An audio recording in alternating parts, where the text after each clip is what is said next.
to you from reformgangsters.com. As you can see, I just came from the gym. I just wanted to jump on Friday morning just to say hello. It's a beautiful sunny day here in Florida. I have my Reform Gangster hat on. We got some new merch in our store. Check it out. And, let's rock and roll for the day. The smart money is telling me to go with Kansas City. I know my family members love Kansas City. I mean, Mahomes, it's so hard to bet against the guy. He's great. But for something's pulling me to the 49ers, I always liked McCaffrey. He's a great player. And this kid Purdy, I've been watching him on interviews. He's such a good, humble kid. And, he was picked last in the draft. Sentimentally, I would like to see the 49ers win. I'm just on the fence, man. I'm on the fence. But I think I'm going to be rooting for the 49ers. I don't think I'm going to bet a team because when I feel this way, I usually bet the under/over. That's what I did. That's what I did in the Detroit game because I didn't trust Detroit's coach, and I was proved right because the guy's a moron for not kicking field goals in the championship game. I mean, he thought maybe it was game 5 of the season, and that's the reason why I took the over, and it went over. So right now the over right now 49ers are 2-point favorites and the under and over is 47.5. I think I'm going to go with the over and drew for Frisco to win the game. So that's probably going to be my choice right now. I still have another week to go. I'll see how the line goes, how it moves, where the money goes. But, if I was betting serious money, I probably would, I wouldn't bet against Mahomes, but I'm not betting serious money. I'm betting, dollars. So I'm probably just going to bet the over.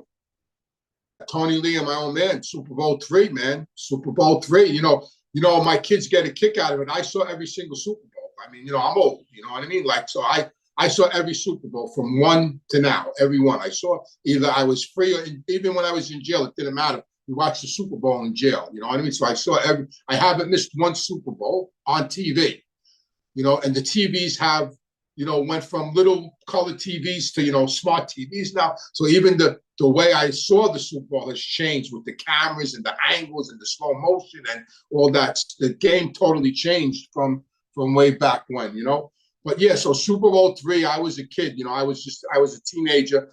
And, and my father, Tony, loved Johnny Unitas. He was the quarterback of the Baltimore Colts, For those of you who don't remember, the Indianapolis Colts were originally the Baltimore Colts, and they were a powerhouse team back in the day in the 60s and 70s. They were a powerhouse team.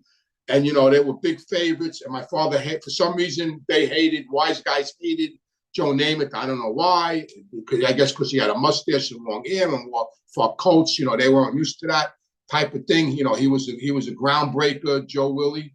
And I loved him. He was one of my heroes, him and Mickey Mantle, and my own man. Hated, how could you like this guy? And he used to get all over me. And they bet Baltimore, and they bet like thousands of dollars on Baltimore. But I was a kid. So now we're in my house watching the Super Bowl, and I'm rooting for the Jets. And he's mumbling on the couch because he bet thousands with Tony Lee, and he always threw that in my face, like fucking Joe Namath. Used to call him a muff diver, that fucking muff diver, And then years later, we were hanging out in this club called Jupiter's where Michael Francis used to hang out at too. We were all friends with the owner of Jupiter's. He was a really nice guy. We were all good friends with the owner. And it was right near Hofstra where the Jets used to work out when they played at Shea Stadium. This is when they still played at Shea Stadium. And the Jets used to work out at Hofstra. And at the very end of his career, before he went to the Rams, because at the end of his career, he played for the Rams, name it. Before he went to the Rams, I'm in Jupiter's one night, and he walked in with a couple of people.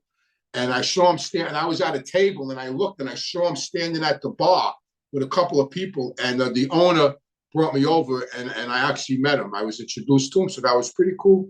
That was pretty cool. So yeah, that's my Super Bowl story, even though it dates back many to 1969, Super Bowl III. But yeah, so that was great. if he didn't get hurt and he played today with the rules they have today, forget it. How many, God only knows how many yards he would have thrown for. I mean, if I watched tapes of him play now, the hits he used to take, today every hit would have been a penalty. I saw a tape the other day where he got hit and he dislocated his pinky and he still stood in the game. Today, these kids dislocate their pinky, they'd be gone out for a month. These kids, how soft they are. Today, they get a pain in their ass. The judge hurt his toe. He was out for 3 months. Come on, what are you kidding me? He stubbed his toe. Mickey Mantle used to tape up his legs and play center field. He couldn't even walk. It was a different world, a different world. Oh, my God. Well, Tony Lee was a big gambler back in the day. My father actually had arguments with him over it, to stop. He was a big dice player. He would lose tens of thousands of dollars because they had a lot of big crap games back then before the casinos. And he was a big crap shooter, big. He lost a lot of money shooting crap to the point where my father had to sit him down and say, listen, you got to stop. It was crazy, but I know a lot of big gamblers. Vinny Asara was a big degenerate gambler in the racetrack every day, betting thousands of dollars. Carmine the Bull, John Gotti's son-in-law, was a big gambler in the track every day, Aqueduct Racetrack, Belmont Racetrack every day. I know John Gotti was a big, tremendous gambler, bet everything. A lot of wise guys gamble. Don't forget, they weren't always wise guys. They were kids in the neighborhood, we all gambled. And, especially in Ozone Park, because Aqueduct Racetrack was right in our lap. So we literally grew up in the racetrack. So we all bet horses. Some of us more than others, but we all, we were in the track almost every day. It was like a meeting place. We had spots in the track where, you knew to find us. I don't know.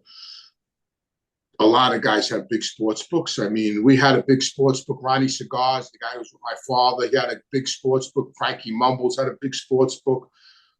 Big number. Jimmy Knapp had a tremendous number business. Fritzy Giovanelli had a big number business, big, huge number business. A lot of guys had big sports books. To pinpoint one person, Spanish Raymond had a big sports book and number business. To pinpoint one person or one family, not in New York. There was just a lot of big books, a lot of bookmakers, a lot of competition. That's why there was 5 families, because it was so big, the city's so big, and, a lot of competition. That's why these other families in Buffalo and Cleveland and all these one family cities thrived and made all the money. A gambling arrest. I don't know about this year. I haven't heard anything yet. I didn't hear anything this past Christmas, because I guess now everything's online. It's legal now with these apps. But in my day, every year at Christmas time or Super Bowl time, there was a big gambling arrest. And I was involved in one of them. In 1995, December, I got arrested on a big bookmaking case. It was always that way. They even talked about that in The Sopranos. There was an episode when they all got locked up on Super Bowl week. So, they got good information on The Sopranos. If you want to call it retirement, has mobsters stepped away from the life and took a back seat? Definitely. Did Lansky retire? I doubt it. They still were getting money, envelopes. Nobody really retires. They back off. They get inactive. They get old. They get sick. You know what I mean? You can't, the human condition takes over. I don't want to mention his name, but right now I know there's a consigliere out there that I was friends with that has, I heard he has dementia or bipolar. And he they say they use the word retire, but, he just backed off, because of sickness or old age, but does anybody really retire?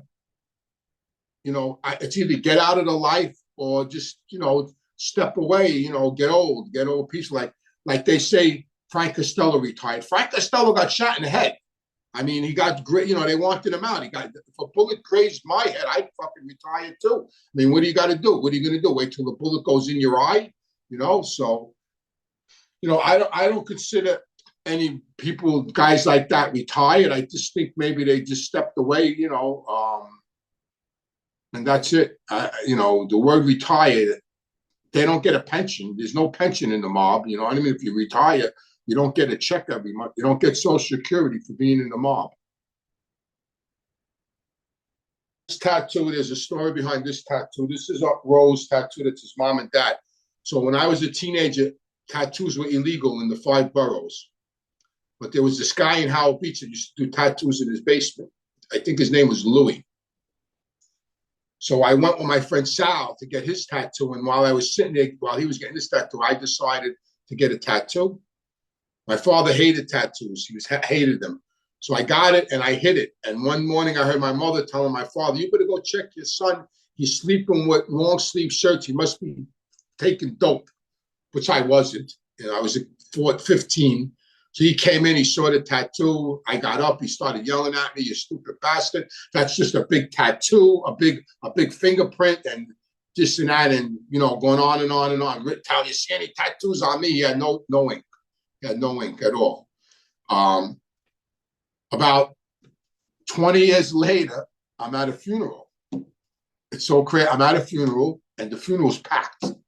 And this guy walks up to me and I don't recognize the guy, your age. And he says to me, do you have a Rose tattoo on your right arm? So I look at him. I know right away I think he's a Fed. I go, who are you? How do you know I got a Rose tattoo on my right arm? And he looks at me, he goes, because I'm the guy that put it there. I said, oh, shit, then I recognize it. I go, damn, yeah, how are you? How am I? If I would have known you were Fat Andy's son, he had people all over the neighborhood looking to find out who tattooed Fat Andy's son. They wanted to kill me. Are you crazy? How could you?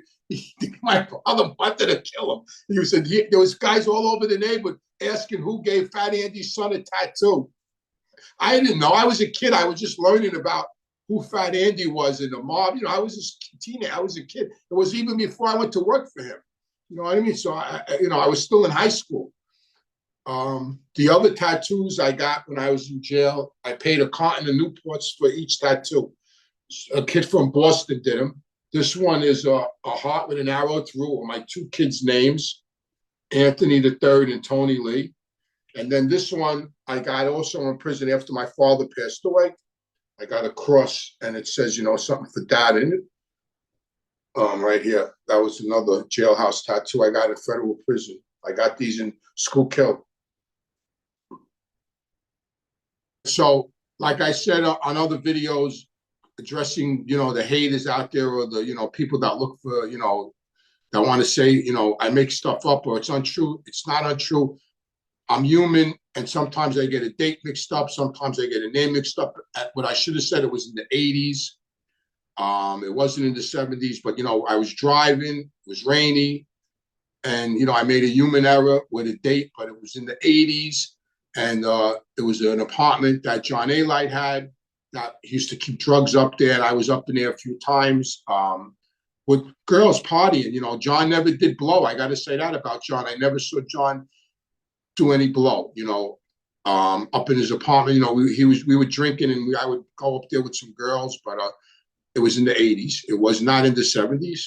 So I stand corrected, and I want to thank the person that noticed that, and I stand corrected. As far as John being legit, John was a tough kid. He was a tough man. He made a ton of money. He was a big drug dealer. He was violent, and I have nothing bad to say about him. He was a violent criminal that made a lot of money. That was, best friends with John Gotti Jr. until they weren't. And, I'm not going to comment on everything he says today, but he killed people. He killed a few people and, he was a dangerous person and he had a dangerous reputation back then in the street.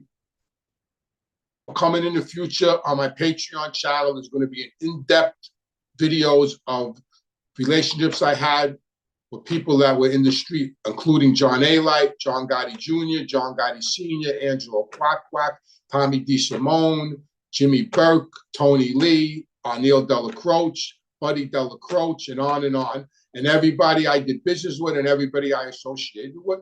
I'm going to put some stuff on Patreon, so please become a Patreon member and enjoy it.